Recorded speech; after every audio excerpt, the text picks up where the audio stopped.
Ang morgue ay isa sa mga lugar na hindi mo gugustuhin puntahan dahil na rin sa mga activities na ginagawa sa loob nito.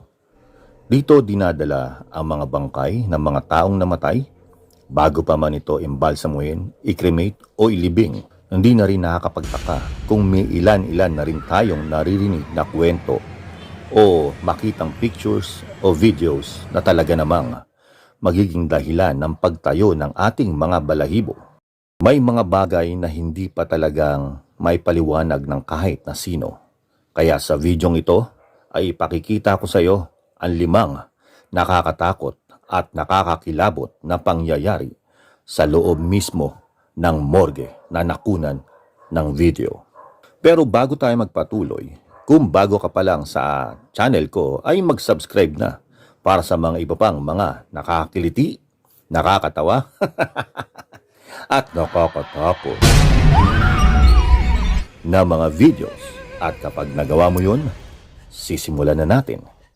Number 5. Isang nakakakilabot na video mula sa India ang nai-record sa labas mismo ng morgue sa lugar kung saan nahagip ng kamera. Makikita ang mga stretchers dito at ilan pang mga medical equipments. Sa unang tingin parang normal lang naman ang lahat hanggang sa makikita mo ang na-record ng CCTV dito. Isang parang bugis na tao na maitim agpapakita sa video at mapapansin nyo din ang paggalaw ng isang stretcher. Kahit na wala namang ibang tao. Ilang segundo pa ang dumaan, makikitang gumalaw na naman, ngunit paatras na ito.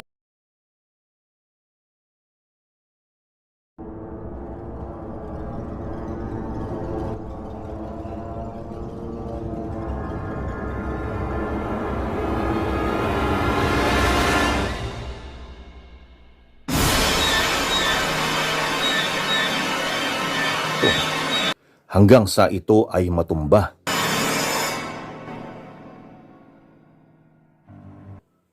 May isa pang CCTV camera sa ibang parte ng morgue kung saan makikita ang isang stretcher at isang lalaki na kukuha ng tubig sa water dispenser.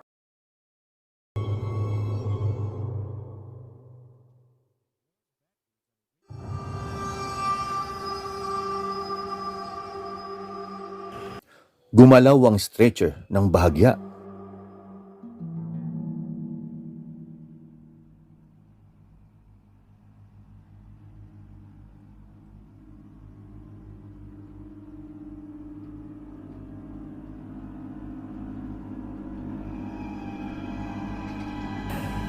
Napansin ng lalaki ang paggalaw.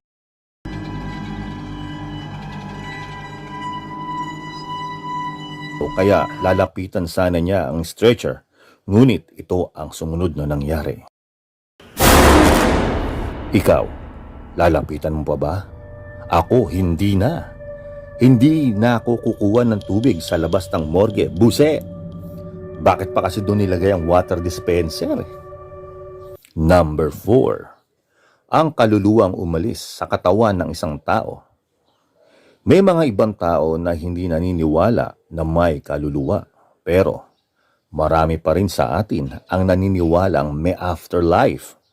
Sa video clip na ito, makikita ang isang tao na nasa bed na tila unti-unting hinihiwalayan na kaluluwa ang kanyang katawan.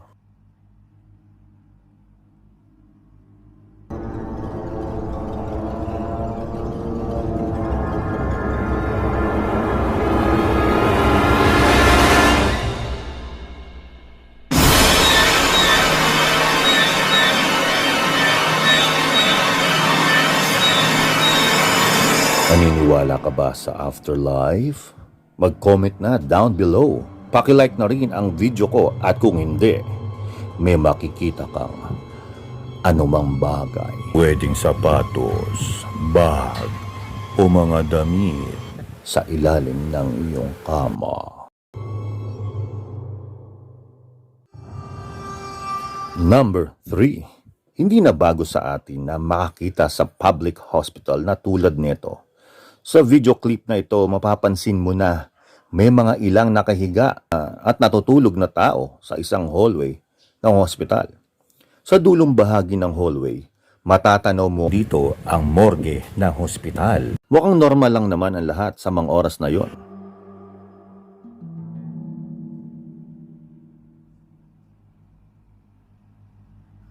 Hanggang sa bigla na lamang, nagpakita ang isang maitim na hugis tao sa dulong bahagi ng hallway. At mapapansin mong unti-unting lumalapit sa mga tao.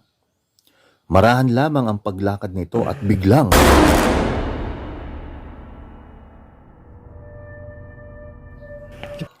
ito kaya ay kaluluwa ng isa sa mga namatay na tao sa loob ng morgue?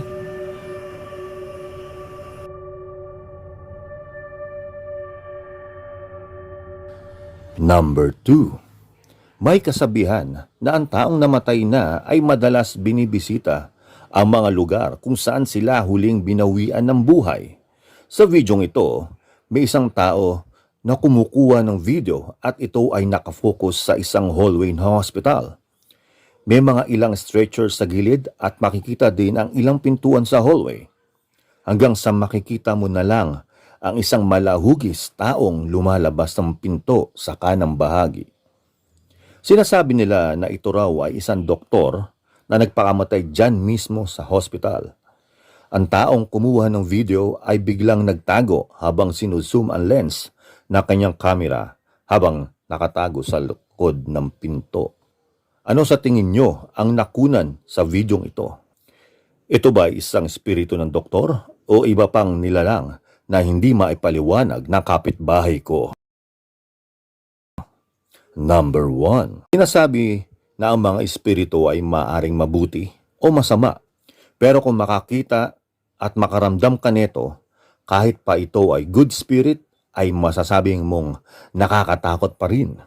Sa videong ito, makikita nyo ang naging karanasan ng mga gwardyang ito sa isang morgue sa Brazil. Nagsimulang tumindig ang mga balahibo na may narinig na naman silang isang tunog na tila ba'y may umahampas ng anumang bagay sa bandang kaliwa.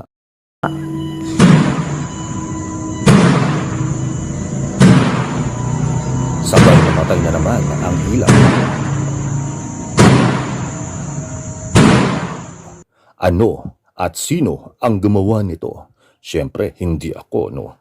Ito ba ay tao o masamang espiritu?